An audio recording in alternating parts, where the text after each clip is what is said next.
Hi everyone, the Munich Security Conference has finally concluded, featuring two very high quality appearances by the Vice President of the United States, J.D. Vance, and the Secretary of Defense, Pete Hegseth.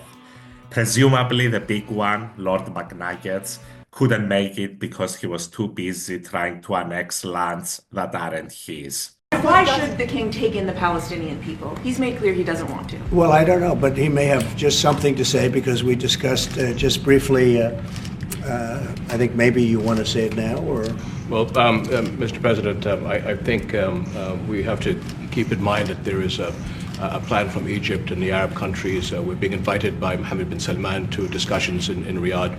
I think the point is how do we make this work in a way that is good for everybody. Right. Blink twice if you're a hostage.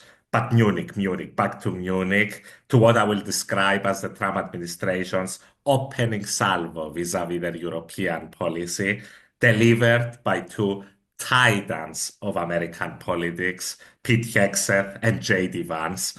Between the two, I would say that the only speech that merits a response would be Pete's, because his was at least coherent. The threat that I worry the most about vis-a-vis Europe is not Russia, it's not China, it's not any other external actor. And what I worry about is the threat from within. JD, my man, I don't think anyone with 5 brain cells can honestly understand why you would go to a security conference in Europe, hint, hint, it's about Ukraine, to talk about goddamn Christians getting arrested in the UK because they can't stop staking out abortion clinics. And listen, no, I'm not gonna break down that story or any of the stories J.D. Vance was embellishing to shit on his ostensible allies. Because what the fuck, sir? This is the fucking security conference, sir. The continent is literally in the process of being invaded by another hostile country, sir. And you came here to lecture us about fucking Christians and abortion clinics. Get the fuck out of here, sir. You're a weirdo, man. Oh, and it's a little bit rich going on and on about how you guys are the consummate representatives of American democracy in contra of the people, in contrast to the undemocratic Europeans, when your guy couldn't even win 2 elections in a row, JD. Even Macron, a guy that on this show we ostensibly shit on, even he could do that over here, and nobody even likes him, JD. But you represent the people? Okay, Chief, sure. So let's go to Pete, who at least gave a fucking speech about the actual security situation in Europe. Well done, Pete. That's the bar now. We're also here today to directly and unambiguously express that stark strategic realities prevent the United States of America from being primarily focused on the security of Europe. The United States faces consequential threats to our homeland. We must and we are focusing on security of our own borders. The United States remains committed to the NATO alliance and to the defense partnership with Europe. Full stop. But the United States will no longer tolerate an imbalanced relationship which encourages dependency. The United States does not believe that NATO membership for Ukraine is a realistic outcome of a negotiated settlement. Instead, any security guarantee must be backed by capable European and non-European troops. If these troops are deployed as peacekeepers to Ukraine at any point, they should be deployed as part of a non-NATO mission, and they should not be covered under Article 5. Well, Pete, in let's call it a surprising negotiation tactic, came out swinging, ruling out NATO membership for Ukraine and the restoration of Crimea and other territories occupied by Moscow since 2014. He said peace would have to be secured by capable European and non-European troops, who he stressed would not be American. He also added that those troops wouldn't be covered by NATO's Article 5 guarantee. Finally, he told us that the US was no longer primarily focused on European security. Who this new phone? Oh, and they also want 50% of Ukraine's rare earth minerals because why wouldn't they? These people are gangsters. But let me be courteous here for a moment. Look, I actually can agree. I actually can find many points of agreement with Mr. Hegseth. I agree Europe should stand on its own 2 feet. I agree we should be able to defend ourselves without having to rely on Americans. They're not reliable. They make you participate in genocides in the Middle East for no fucking reason. It's no good. And for fuck's sake, Hegseth, maybe for once, do your fucking homework, man. The one guy you all barely acknowledge, Emmanuel Macron, has been screaming about this. Macron has been screaming about this in every fucking meeting he's had with the rest of Europe for the last fucking 8 years. Maybe talk to him, I don't know, maybe, I don't know.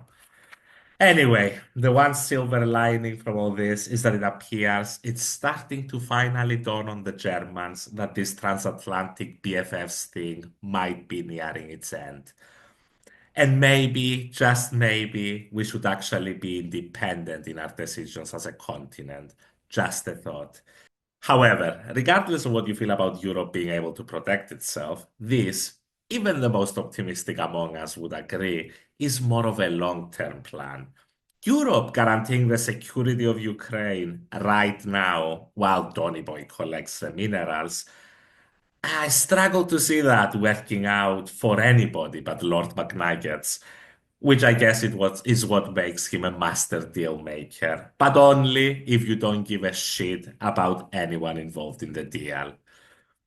So, to sum up, first, we annex Gaza, drive the Palestinians out. Then, we make a shitty deal with Putin, make the Europeans police it, and siphon all the rare earths out of Ukraine.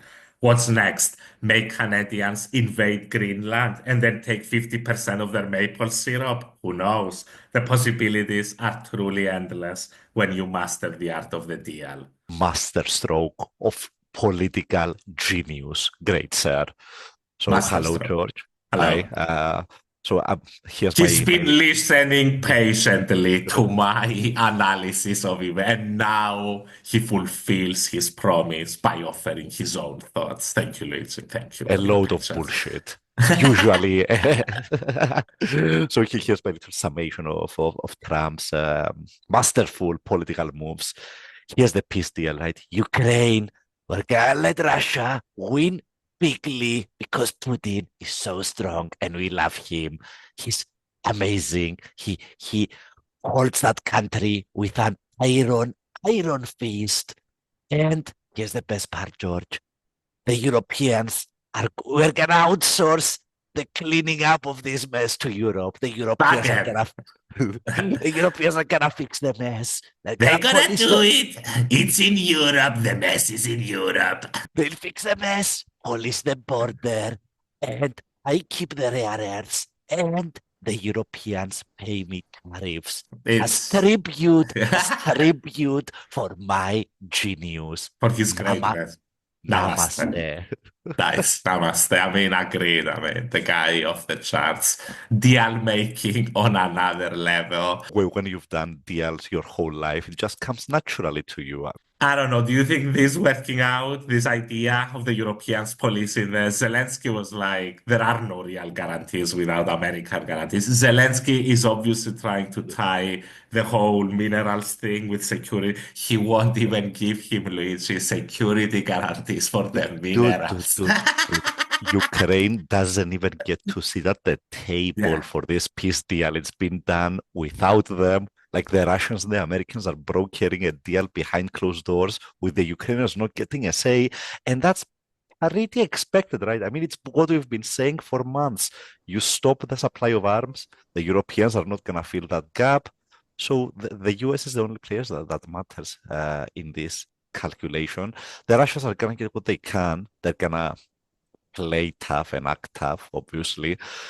But look, ultimately, it's about Trump scoring a victory here, maybe getting a Nobel Prize out of it. That's the cherry on top. But yeah, Trump is much more interested about furthering the empire's interests, to put it very bluntly, and his own pockets, as per usual. I don't see how this enriches him, but And he feels, it sorry, might play yeah. to his legacy, the grand deal maker bringing peace throughout the world. I mean, the peace will not last in any capacity because, I mean, the peace can't even happen because, as we've elaborated often, the Europeans have no capacity to send 150,000 soldiers to patrol Ukraine's new borders. There's no way, people.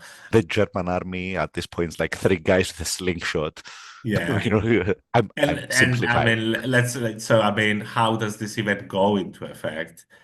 I don't know. I think he's at the speedballing stage still, but he wants to do it fast. Those are the reports.